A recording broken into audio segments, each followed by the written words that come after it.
Queridos irmãos, estamos iniciando o programa Atualidade Espírita desta semana.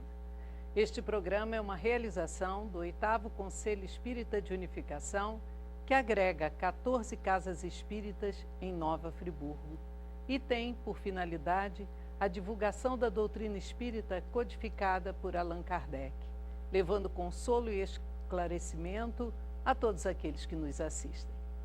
Nosso convidado de hoje vem lá do Rio de Janeiro, é o nosso irmão, Dr. Hélio Ribeiro Loureiro.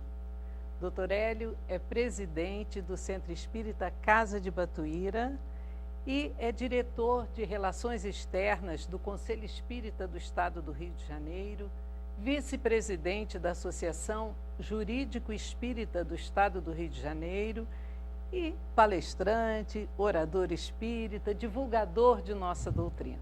E está aqui colaborando conosco no programa Atualidade Espírita. Seja bem-vindo, doutor Hélio. É um prazer imenso, Cátia, estar aqui, dividindo esse espaço da divulgação da nossa doutrina, que é tão consoladora.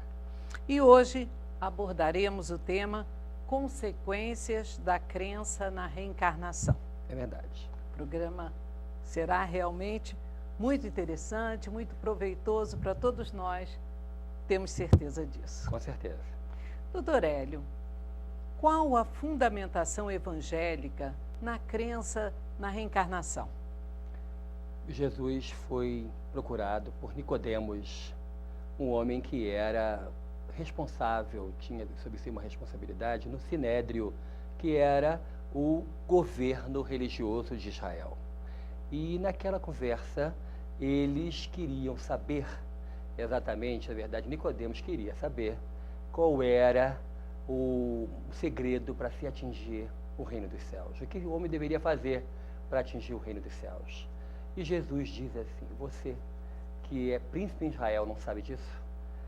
É necessário que nasça de novo. Naquele momento, Jesus estava falando sobre a lei natural da reencarnação, dizendo que é necessário que o homem nasça de novo quantas vezes forem necessárias para aprender a conjugar alguns verbos tão importantes em nossa vida e que, para nós, na atualidade do século XXI, ainda são difíceis de serem conjugados, como perdoar, compreender, conviver. E aí Nicodemos responde para Jesus: mas como pode eu, um homem velho, voltar para o ventre de minha mãe? E aí Jesus disse: ora, o que veio do corpo é corpo, o que veio do espírito é espírito. Não te surpreendas quando eu lhe digo: é necessário que nasça de novo. Daí, Cátia, a importância da naturalidade e da fundamentação evangélica quando se fala na reencarnação. Que lindo. Doutor Hélio, e quem crê na reencarnação tem medo da morte? Não deveria tê-lo, porque a reencarnação nos dá certeza plena da vida após a morte do corpo físico. Isso faz de nós passageiros de uma grande viagem que é a estadia na Terra. Estamos na Terra de passagem. Quando esse corpo físico morrer, nós iremos continuar vivos, mas em outro plano, o plano dos desencarnados. Então, para nós, espíritas, a morte não é o fim, e sim uma passagem para a continuação da vida. E é de maneira tão natural que as pessoas desencarnam ou morrem, que a grande maioria das vezes as pessoas não sabem o que aconteceu. Então, a naturalidade do fenômeno fez com que o grande cientista italiano Ernesto Bolzano escrevesse um livro chamado A Crise da Morte, editado pela Federação Espírita Brasileira. E lá ele faz entrevistas com pessoas no leito de morte e, em seguida, evoca numa reunião mediúnica aquele espírito, e aquele espírito comunica-se dizendo como é que foi a passagem, como que foi a sua chegada no mundo espiritual. É interessante, e para que possa matar o medo da morte e a pessoa ter a plena convicção de que a vida continua, só que em outro plano de existência. E, doutor Hélio, qual o relacionamento da reencarnação com a lei de causa e efeito? A lei de causa e efeito é a grande lei que diz que aquilo que nós fazemos volta para nós. Se o homem castiga o planeta devolve para o homem aquilo que o homem está fazendo. Se você joga uma bola amarela na parede, vai voltar para você uma bola amarela. Então, a lei de causa e efeito dela originam diversas leis naturais que estão acima das leis humanas. As leis humanas são mutáveis. As leis naturais ou leis divinas são imutáveis. Elas não mudam nunca. E a lei de causa e efeito, ela rege tudo isso, inclusive a reencarnação, que é o mecanismo através do qual nós vamos resgatar erros de um passado e através do presente, daí Paulo de Tarso nos ensinar nas suas cartas, dá importância ao tempo chamado hoje. No hoje é que nós vamos resgatar o ontem e pavimentar o nosso amanhã, melhorando a nossa próxima existência. Daí, nós não temos nenhum receio da morte, porque a gente sabe que é só uma passagem. Precisamos sim ficar atentos, não é, doutor Hélio, ao nosso presente. Ao nosso presente e fazer o melhor que estiver ao seu alcance aqui e agora. Porque conhecedores dessa lei de causa e efeito, sabemos as consequências de uma má semeadura. E quando a gente semeia má semente, vamos colher, obviamente, frutos maus. Muito bem. E a reencarnação, ela explica os parentes difíceis? Essa questão todos querem saber, né? É verdade. A família, ela é constituída por pessoas com as quais nós temos laços do passado. Aqueles que nós ou eles temos contas a serem resgatadas, Deus permite que nós nos reunamos no mesmo seio familiar. E aí com laços indestrutíveis, porque existe ex-sogra, ex-cunhado, mas não existe ex-mãe ou ex-pai ou ex-filho. Então aqueles laços consanguíneos ou laços de amor, laços de compromisso espiritual, esses não se rompem nunca. Então aquelas pessoas com as quais nós temos débitos adquiridos em vidas anteriores, Deus permite que nós nos reunamos para, através da convivência diária, resgatarmos erros do passado.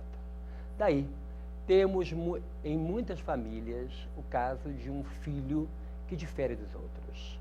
São pessoas que não comungam de mesmas ideias e que muita gente diz a ovelha negra da família. Mas se Deus permitiu, é porque tem algum significado. E quando Allan Kardec pergunta aos espíritos superiores, em O Livro dos Espíritos, se ser pai e ser mãe é uma missão na Terra, os espíritos reveladores dizem a Kardec: é uma missão. O pai e a mãe têm a missão de encaminhar os seus filhos para Deus. Então, até esse filho difícil veio para as nossas mãos, para que pudéssemos ter a oportunidade de encaminhá-los para Deus.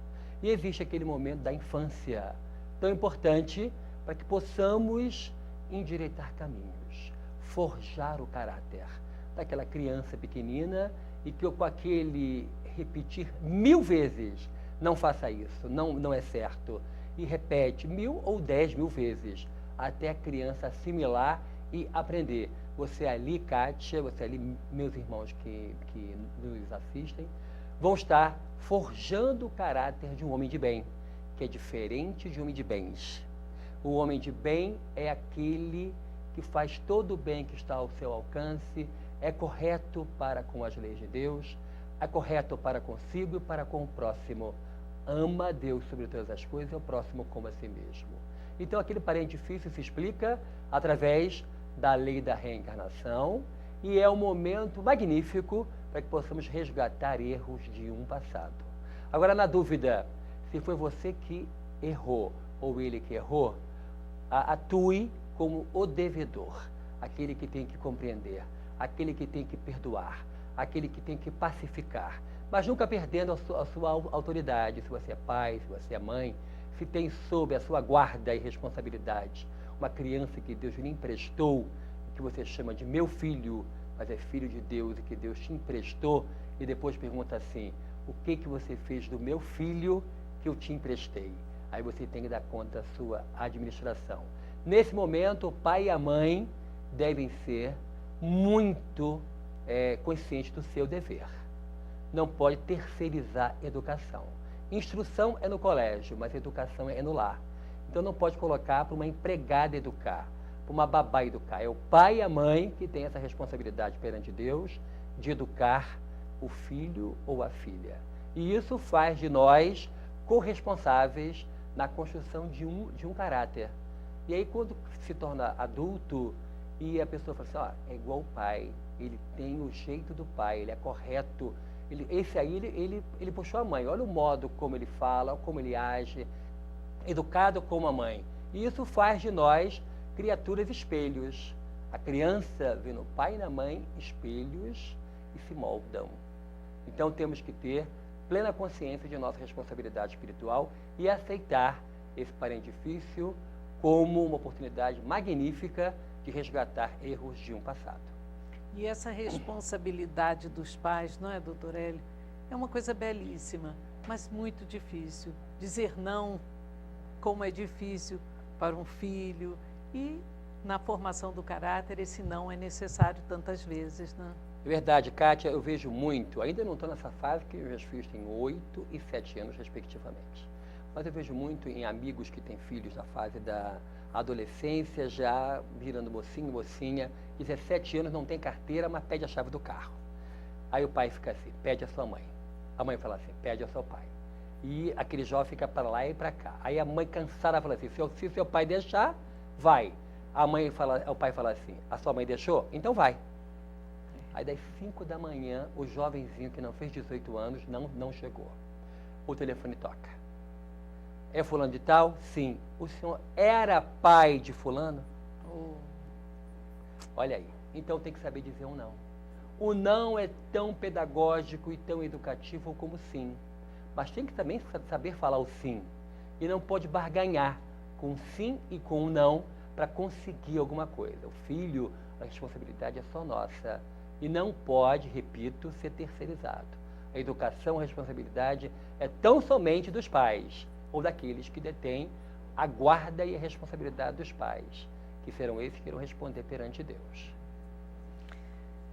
O imediatismo dos dias atuais, doutor Hélio, o materialismo, o consumismo desenfreado que vemos por aí, leva ao entendimento de que a vida é uma só. Como lidar com isso, crendo na reencarnação, doutor Hélio? A prática usual no século XXI, que nós estamos vivendo, é de que tudo tem que ser curtido agora, tudo tem que ser usufruído agora. O amanhã, praticamente, não existe. Não existindo esse amanhã ou uma outra existência, a pessoa vive naquela ânsia de querer tudo aqui e agora. Então isso faz com que o materialismo e o consumismo se torne desenfreado. Temos casos de jovens que se matam, que não conseguem atingir a um patamar de ter posse, de ter bens materiais que irão ficar, porque a amiguinha tem, a colega da escola tem e ela não tem. Então é preferível uma opção equivocada, como se o suicídio fosse resolver alguma coisa, como se ele levasse ao nada, quando na verdade não leva ao nada, leva sim a uma situação muito mais difícil, muito mais complicada, que é descobrir-se vivo depois de tentar matar-se. Então, quando passamos a acreditar na reencarnação, nós entendemos, inclusive, a situação financeira em que nós vivemos, o não ter um carro, o não ter uma roupa que está na moda, como algo que vai frear, e muitas das vezes, o nosso ímpeto de termos um consumismo, ou de entrarmos para a fila daqueles que são materialistas. Quando se crê na reencarnação, consegue-se entender de uma outra forma a vida, e o foco é diferente em diversas situações, Kátia. Muito bem. Agora, no Evangelho, doutor Hélio, consta a seguinte assertiva: a felicidade não é deste mundo. Dentro da ótica de reencarnação, como poderíamos entender esse ensinamento? A felicidade não é deste mundo aquela que um homem entende como felicidade, como o ter. O ter, ele realmente traz uma sensação de felicidade, quando na verdade é o ser que traz a felicidade plena. Essa semana eu estava assistindo a um programa especial sobre o centenário da Irmã Dulce na Bahia, o Anjo Bom da Bahia. E diversas reportagens feitas durante 20 anos foram reapresentadas, trechos das reportagens, das entrevistas feitas com ela.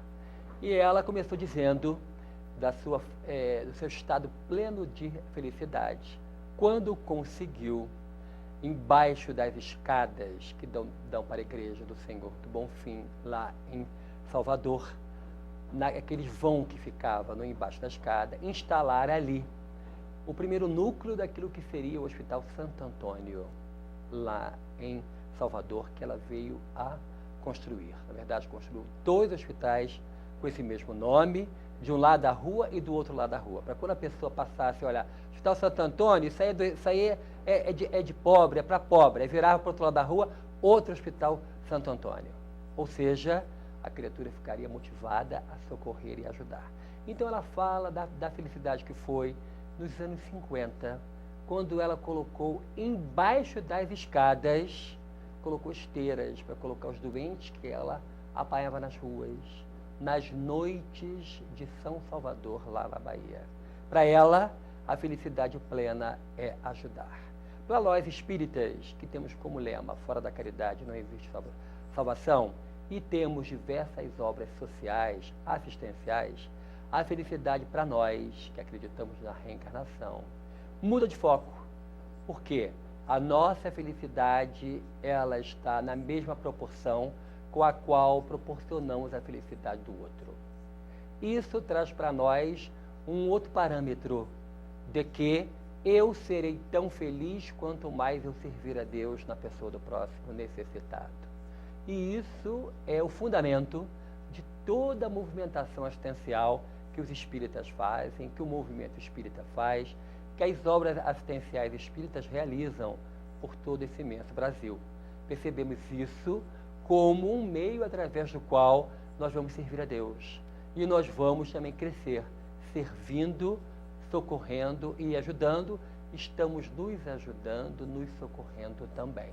Então a nossa felicidade neste mundo é possível quando transformamos o socorro que prestamos ao próximo, a caridade que fazemos em felicidade íntima.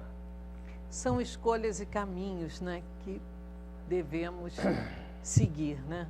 Quando escolhemos esse caminho igual ao do Cristo, através dos exemplos que ele nos deixou, esse caminho do coração, do amor, como Irmã Dulce, e tantos, né? Nos lembramos muitas vezes do passado e temos ela aqui, contemporânea, né? É verdade. Nós vemos que precisamos estar muito atentos a essa máxima de fora da caridade não há salvação, para que não fique apenas como um lema, né? É verdade. E eu lembro também, Kátia, de que existem muitos exemplos dentro da seara espírita de pessoas que desenvolviam um trabalho de maneira ainda muito simples, mas depois foi crescendo, como são os espíritas ainda do finalzinho do século XIX, em Barra do Piraí, do sul do estado do Rio de Janeiro. Lá, um grupo de espíritas fundou uma casa espírita e, vendo que era um grande entrocamento ferroviário, um dos maiores da América do Sul naquela época, final do século XIX e início do século XX. Muitas pessoas dormiam na estação de trem, esperando o próximo trem para seguir para os seus destinos. E as pessoas dormiam no chão, porque não tinham onde dormir. Os espíritas, então, resolveram fundar o primeiro albergue público do Brasil com camas, porque os que existiam até essa época eram de cordas. As pessoas sentavam numa corda e se apoiavam em uma outra corda para dormir. Eles fundaram o primeiro albergue público, o albergue João Batista, de camas. Perceberam também que as crianças, principalmente aquelas filhas de ex-escravos, porque no final do século XIX bem pertinho de 1888, que quando veio a Lei Áurea. Os filhos dos escravos eram paupérrimos, não tinham como ir para escolas, então resolveram criar uma escola pública espírita, fundada pelos espíritas, num bairro chamado Asilo, lá em Barra do Piraí. Escola Ismael. Ismael é o nome do anjo que, segundo os espíritas, a nossa crença, administra o Brasil, é o governador do nosso Brasil. E ali as crianças, principalmente aquelas que não tinham oportunidade de frequentar a escola, tiveram escola gratuita, patrocinada pelos espíritas. Percebendo também que o hospital mais próximo era em Vassouras, longe dali, eles resolveram criar o primeiro hospital público. Fundaram e entregaram para a prefeitura administrar. O primeiro hospital público de Barra do Piraí foi fundado pelos espíritas. E viram também que a velhice estava desamparada, fundaram um abrigo para a velhice Santo Agostinho. Então, é uma movimentação grandiosa dos espíritas em todo o país e na história que o espiritismo está em nosso Brasil, para desenvolver uma boa tarefa e colocar em prática esse amor ao próximo que a gente tanto aprende nos livros e coloca em prática em nosso dia a dia. O doutor Hélio, o senhor teria condições aqui de nos falar um pouquinho sobre sua casa, a casa que o senhor preside, nesses minutos finais aqui do primeiro bloco, porque nós temos tantos irmãos que estão sempre indo à sua cidade. A nossa casa está situada no bairro do Gradim, município de São Gonçalo, e a casa tem 27 anos, foi fundada em 1º de maio de 1987. Tem em parceria com o Lar Fabiano de Cristo uma creche, um trabalho assistencial, e hoje nós temos 90 crianças.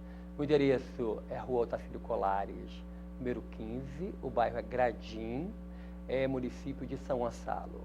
E lá nós recebemos também em parceria com o judiciário, recebemos apenados para cumprirem as penas alternativas e conhecem o trabalho assistencial e muitos se encantam e ficam na casa como voluntários. É um trabalho realmente admirável perante os olhos daqueles que não conhecem o espiritismo e passam a conhecê-lo pelo bem que a gente faz de forma gratuita lá na casa de Batuíra.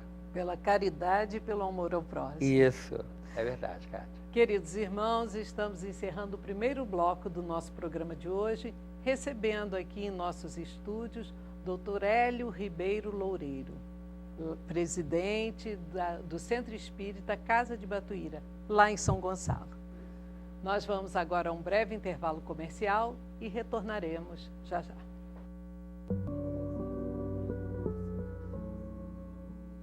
Deus, meu Pai, que se faça a tua vontade e não a minha.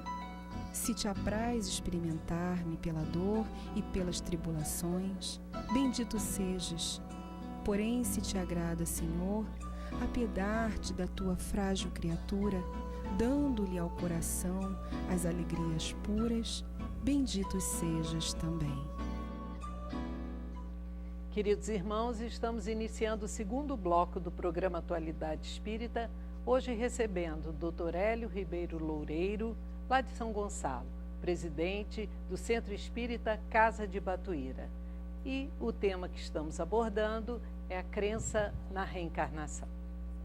Dr. Hélio, as doenças incuráveis, as mortes prematuras, elas têm relação com a reencarnação? Tem, Kátia. Quando nós estamos no mundo espiritual, estamos programando o nosso retorno ao corpo de carne, que a gente chama do planejamento reencarnatório, nós vamos assistir a um filme das nossas últimas existências e, através de amigos espirituais, vamos traçar um roteiro a ser seguido na próxima reencarnação e, através das necessidades primeiras, nós vamos ter ou uma existência curta para compensar algum período que não foi vivenciado na existência anterior, como, por exemplo, a pessoa fumou muito, estava programada na existência anterior para viver até 80 anos. Devido ao fumo excessivo, ela partiu, digamos, aos 70, 10 anos a menos.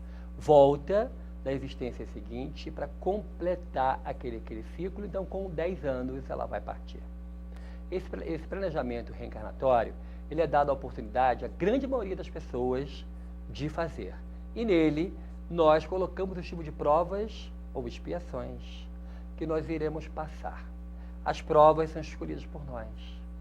Se temos dificuldades, por exemplo, na administração financeira, se numa vida anterior esbanjamos dinheiro, nós pedimos como prova passar por apertos financeiros. É você que está assistindo e fala assim, mas como que eu vou pedir para passar por um aperto financeiro? Esse moço que veio de São Gonçalo não está falando a coisa certa.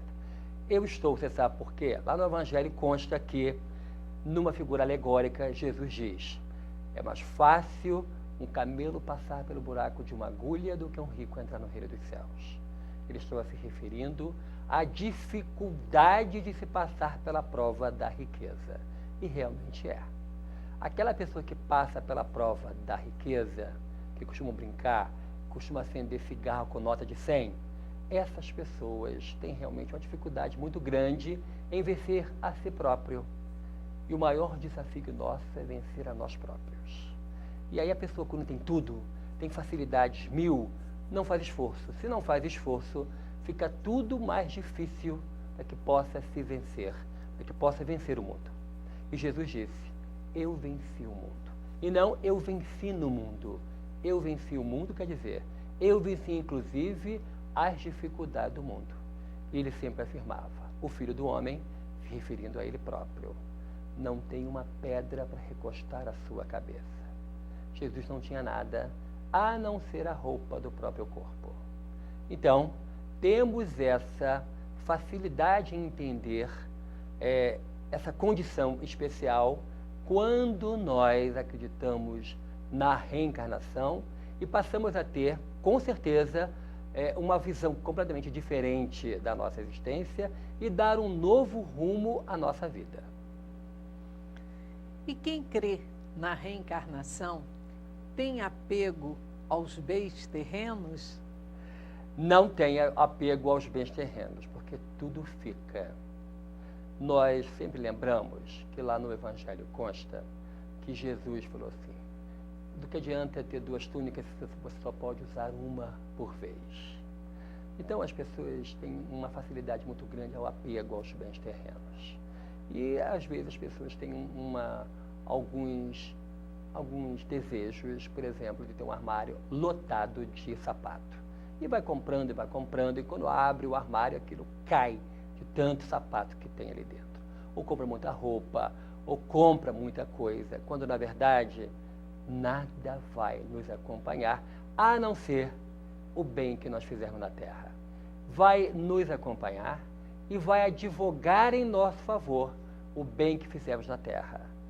Só isso é que vai acontecer. Agora, aquele carro novo, aquela casa da praia, tudo isso fica. Tudo fica. Assim como também tudo passa. Nós lembramos que Chico Xavier estava passando por uma situação muito difícil. E aí pediu ao seu mentor espiritual, o guia Emmanuel, que fosse a Mãe Santíssima, a Mãe do Céu, a Mãe de todos nós, pedir uma orientação sobre como ele deveria fazer para suportar aquelas provas pelas quais ele estava passando. E aí Emmanuel foi, voltou, e Chico falou assim, deixa eu pegar o papel para anotar o que ela disse. Ele disse, não precisa não, porque é muito pequena, é uma frase de três palavras. Mas o quê? Então você escreve aí, disse Emmanuel para ele. E ele pegou o lápis e escreveu, isto também passa. Ou seja, tudo na vida é transitório. A dor que nos visita passa. A alegria que nos visita passa. Tudo passa, a não ser o bem que nós fizermos. E o bem, para ser verdadeiramente feito, deve ser aquele que não deve ser cobrado nada em troca. Fazer o bem pelo bem, sentir prazer em fazer o bem, isso faz de nós criaturas diferentes. E quando estamos naqueles momentos tão difíceis que todos nós, em algum momento da vida, acabamos passando, né? Essa certeza de que tudo passa deve nos acompanhar, né? Consola muito, Kátia. Consola muito porque a gente sabe que lá no final do túnel tem uma luz. E quando a gente olha para trás da nossa própria existência, a gente vê quantas situações difíceis nós superamos. Quantas dores que nós achávamos insuperáveis, nós as ultrapassamos.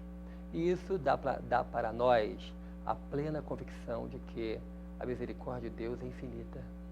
Deus é um Pai tão bom, tão amoroso, que faz com que toda a dor passe. Agora, doutor, o que visa a reencarnação segundo os ensinamentos da doutrina espírita? A reencarnação, vale dizer, não foi inventada por Allan Kardec, o codificador da doutrina espírita, aquele que organizou os ensinos trazidos pelos espíritos superiores. Não foi. A reencarnação é uma crença muito antiga. Já podemos encontrá-la nos povos da Índia, nos povos do Egito e em povos antigos. A crença de que voltamos a viver em corpos de carne é então anterior àquela crença organizada por Allan Kardec, quando codificou a doutrina espírita. E ele perguntou na questão 132, em O Livro dos Espíritos, qual o objetivo da reencarnação? E os espíritos superiores disseram: nós voltamos à Terra para resgatar erros do passado, para evoluir. Alguns veem provas, outros em missão. A grande maioria de nós, Kátia, mais de 99%, vivíamos em provas. Ninguém veio à Terra em piquenique. Todo mundo veio com uma tarefa a ser cumprida. Veio para resgatar erros e para crescer. Todos nós somos fadados à luz. Todos nós somos fadados à perfeição um dia. Sede perfeitos como o nosso Pai que está nos céus, nos ensina Jesus. E isso faz de nós criaturas perfectíveis, ou seja, passíveis de sermos perfeitos, através, é óbvio, do processo da reencarnação. Então, para nós vamos atingir um patamar melhor através dessa lei, que é uma lei natural e que faz com que, segundo o ponto de vista espírita, quando o assunto é reencarnação, nós vamos evoluir, nós vamos crescer para a luz, superando os nossos erros íntimos, vencendo a nós próprios e progredindo de forma firme, segura, para as nossas virtudes. Nós falávamos ainda no primeiro bloco, o senhor tocou levemente no suicídio e sabemos que a obra de Ivone Pereira aborda esse assunto em vários momentos, né? O senhor poderia falar um pouquinho para nós o que o suicídio acarretará numa nova encarnação para aquele espírito? Explique para a gente. Como nós não morremos, já falamos anteriormente, só o corpo de carne morre. Quando o suicida se descobre vivo, ele vai para o Vale dos Suicidas, aonde, segundo o Evangelho, haverá choro e ranger de dentes. Passou uma novela onde isso foi retratado e de maneira muito pálida, quando, na verdade, no filme Nosso Lar também foi passado isso. É um local onde nós iremos ficar até resgatar o erro praticado e até ficar os anos que nós deveríamos ter ficado na Terra e, com isso, completarmos uma existência numa situação muito complicada. A dona Ivone do Amaral Pereira, ela veio com um compromisso à Terra na sua última existência. Ela nasceu na cidade Rio das Flores, na fronteira entre o estado do Rio e Minas Gerais, no sul do estado do Rio, no dia 24 de dezembro do ano de 1900. Ela veio com uma só tarefa, escrever o livro Memórias de um Suicida. Nesse livro, ela escreveu detalhes do suicídio de Camilo Castelo Branco, um grande escritor português, que cometeu o suicídio quando descobriu-se cego. E ele relata o que aconteceu com ele. Durante o seu desencarne, ele deu um tiro no ouvido. E durante o resgate que chegou através de uma caravana organizada em nome dos servos de Maria. A mãe de Jesus mantém no mundo espiritual inferior, num local que nós chamamos de umbral, retratado no filme Nosso Lar. Ali ela mantém um hospital, Hospital Maria de Nazaré. Nesse hospital são recolhidos aqueles que já saíram do umbral, já quitaram com a sua dívida perante a sua própria consciência e irão iniciar uma fase de resgate, de recomeço. E ali no livro Memórias de um Suicida, que é um livro grosso, um livro que assusta no início, mas quem passar do 3º capítulo vai adiante, porque é magnífico, é de uma leitura muito instrutiva. Conta relatos do martírio pelo qual passa aquele que se mata. Então, para nós espíritas, é uma oportunidade reencarnatória perdida. E reencarnar, voltar a viver no corpo de carne, é tão valioso. A nossa vida na Terra é tão valiosa, que naqueles minutos em que você que está nos assistindo pensa, a minha vida é muito difícil, eu tenho que dar um cabo dela. Isso deve ser retirado de sua mente, porque Deus lhe deu uma oportunidade valiosa de voltar à Terra. E se você não tem objetivo na vida, olhai no seu entorno. Vá visitar aqueles que passam por necessidades.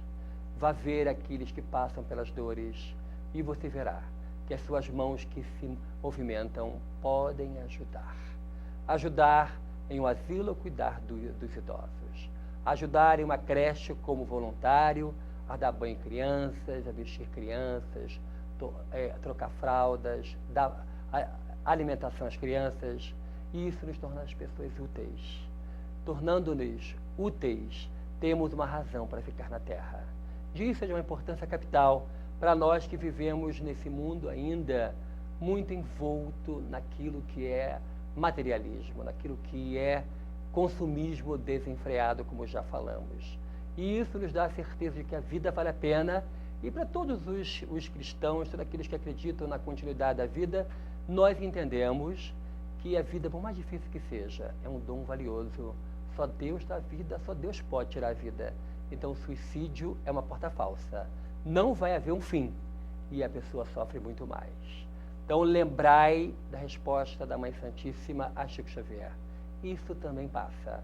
A dor que te visita irá passar, você vai superar e vai te dar uma razão de viver sendo útil ao próximo. E perder essa oportunidade da reencarnação, né? Dessa bênção que o Pai nos brinda, não devemos perder essa oportunidade. Não devemos malbaratar, nós devemos aproveitar bem para crescer e evoluir.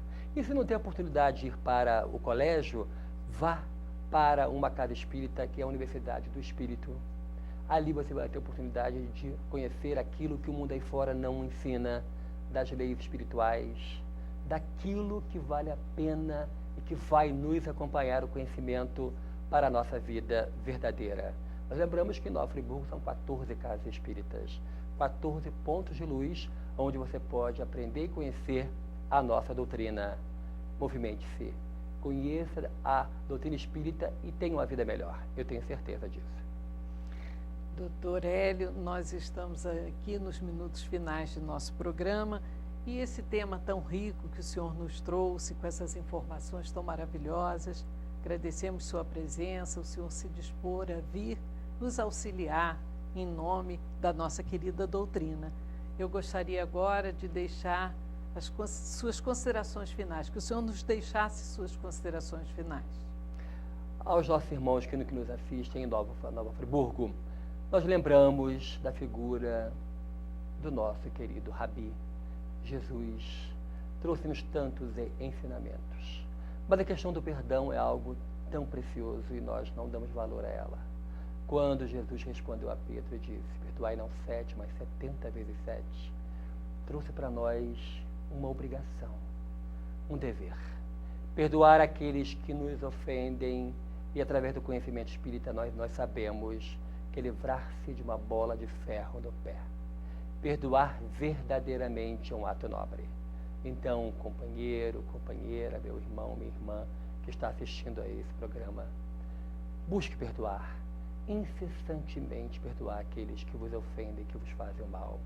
É o caminho para se atingir a um estado de espírito tão precioso, que é o de paz de espírito. Procure o perdão, perdoe e peça perdão. Isso vai te dar um grande avanço na sua existência.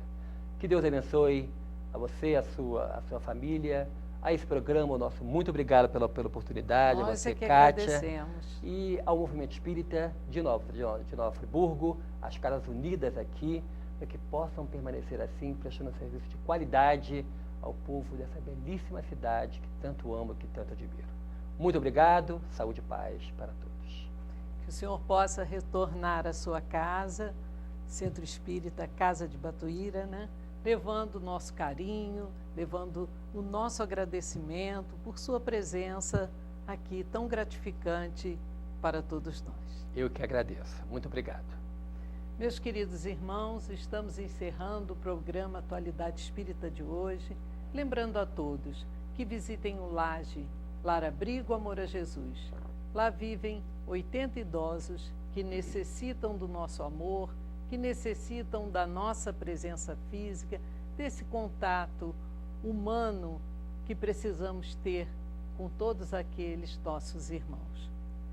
Lembramos também que visitem a Banca do Livro Espírita, situada na Avenida Alberto Browne, quase esquina de Augusto Cardoso. Lá encontraremos exemplares de nossa doutrina a preços realmente interessantes. E lembrando que temos sempre, no primeiro domingo do mês, lá no Centro Espírita Legionários do Bem, as reuniões da AME, Associação Médico Espírita de Nova Friburgo, sempre com palestrantes bem capacitados para abordarem os temas mais diversos, sempre dentro de nossa doutrina. Tenham todos uma semana muito feliz, uma semana de muita paz, com Deus, nosso Pai, nos amparando sempre, e Jesus, esse mestre amigo, sempre ao nosso lado, estendendo suas mãos. Até o próximo programa, se Deus quiser.